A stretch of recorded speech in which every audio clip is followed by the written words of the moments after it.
echo of his call.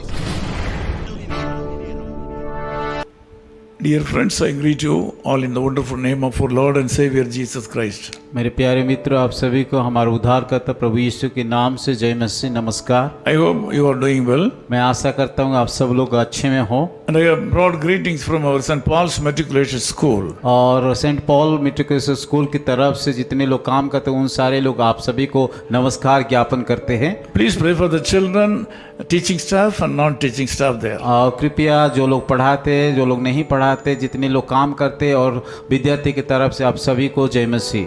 Revelation chapter 1 verse 17 says like this. मेरे साथ खोलिए प्रकाशित वाक्य उसका 1:17 आयत को।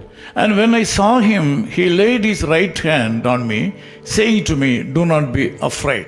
जब मैंने उससे देखा तो उसके पैरों पर मुर्दा सा गिर पड़ा। उसने मुझ पर अपना दाहिने हाथ रख कर कहा, मत डर, मैं प्रथम और अंतिम और जीवित हूँ। This morning I would like to take you to an extraordinary experience. आज के सुबह में आप सभी को एक अद्भुत अनोखा अनुभव पाने के लिए मदद करूंगा। It is a supernatural experience. और ये है अनोखा अनुभूति है। We see the Lord God Jesus Christ revealed the end time message to the apostle John here. और ये बातें हम देखते हैं कि यीशु मसीह कि उनका शिष्य यूहन्ना को अंतिम दिनों का उस राज की बात उसके ऊपर खोलता है। He took him to an island called Patmos. और उस समय यीशु मसीह एक टापू है जो जिस टापू का नाम है पतमोस। The Lord God took him there. और यीशु मसीह उस टापू को लेके गया।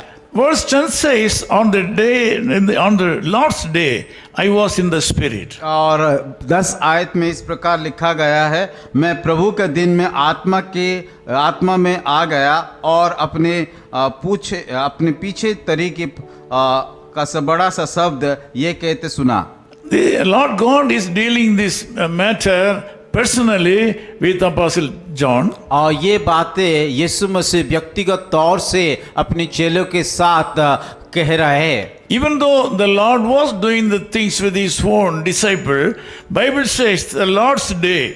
और ये बातें यीशु मसीह अपने चेलों को बता रहे थे, फिर भी बाइबल इस प्रकार कहा गया कि प्रभु का दिन में ये घटना घटी है। The Lord's day is very important in the lives of Christians. मसीह जीवन में कि प्रभु का दिन एक बड़ा महत्वपूर्ण है।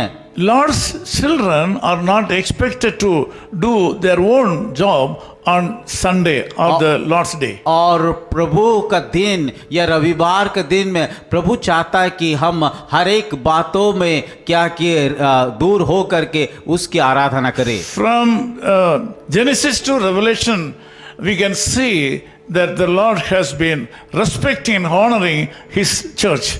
और अगर हम देखते हैं उत्पत्ति से लेकर के प्रकाशित वाक्य तक यीशु मसीह या परमेश्वर उसका दिन को या उनकी लोगों को आदर करता है। On the Lord's days, when we go to the church and worship the Lord there, we can feel the presence of God and get the touch of God. और जब हम प्रभु का दिन में जा करके उसकी आराधनालय में आराधना करते हैं, परमेश्वर हमें छूता है, परमेश्वर हमें आशीष करता है। If you wish to be blessed by the Lord, you should respect the Lord's day. अगर हम कि परमेश्वर हमें आशीष हमें करे बोल के चाहते तो हमें उसकी दिन में आराधना करना चाहिए। Also, you should respect your church.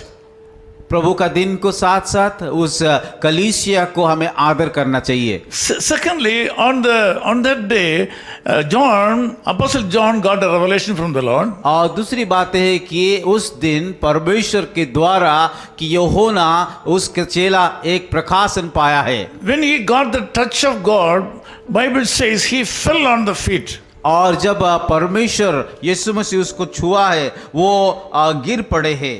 At that time, the Lord raised his right hand and touched him and said, do not be afraid. और उस समय उसका दाहिने हाथ को छू करके उसको उठा करके कहा कि मत डर। This morning, God has come to you with a special message.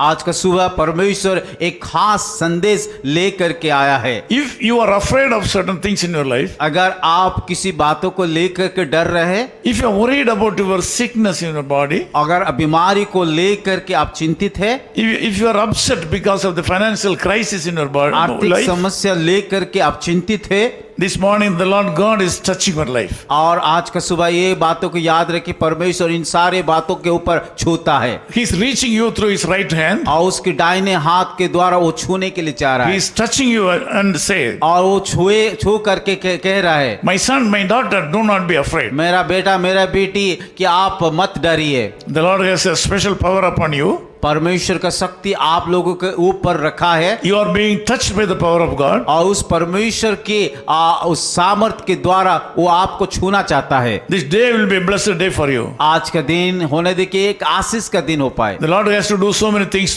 to you. आज परमेश्वर आप लोगों के जीवन में कई बात काम करने के लिए जा रहा He है, has a lot of things in his mind to do for you. और आप लोगों के लिए कई बातें उन्हें योजना रखा है कि करने के लिए। Let me pray with you. मैं आप लोगों के लिए प्रार्थना करूंगा। Loving Father, we thank you for this wonderful प्यारे time. खुदावन इस सुंदर समय के लिए हम धन्यवाद देते हैं। Thank you, Lord, for coming down to reach my brothers and sisters in this world. प्रभु धन्यवाद देते हैं, आप इस संसार को आ करके उन सारे भाई और बहनों को छूने के लिए आए थे, इसलिए The धन्यवाद। people have a lot of troubles and tribulations in their life. और कई लोग उनकी कई प्रकार के दुख तकलीफ है। Lord, we ask you to reach out these people through your right hand and say, do not be afraid. और जैसे कि आप उस यूहन्ना को अपने दाहिने हाथ बढ़ा करके छुआ था, उसी रीति से उन सारे भाइयों बहनों के ऊपर छू दीजिए। We speak prosperity upon these people. प्रभु हम प्रार्थना करते हैं कि इन सारे लोगों के ऊपर आशीष कीजिए। Lord, we ask you all these things in the name of Jesus Christ, our Savior. ये सारी प्रार्थना हमारे उद्धारकर्ता यीशु मसीह के नाम से मांगते हैं। Amen. Amen. Echo of His Call Ministries, 10 Muhammad Abdullah 2nd Street, opposite International Cricket Stadium, Chepauk, Chennai 600005, India. Phone 9144-2852-8282. Mobile phone and WhatsApp 91-98412-71858. Email sam@echoofhiscall.org. Website www.echoofhiscall.org. God bless you.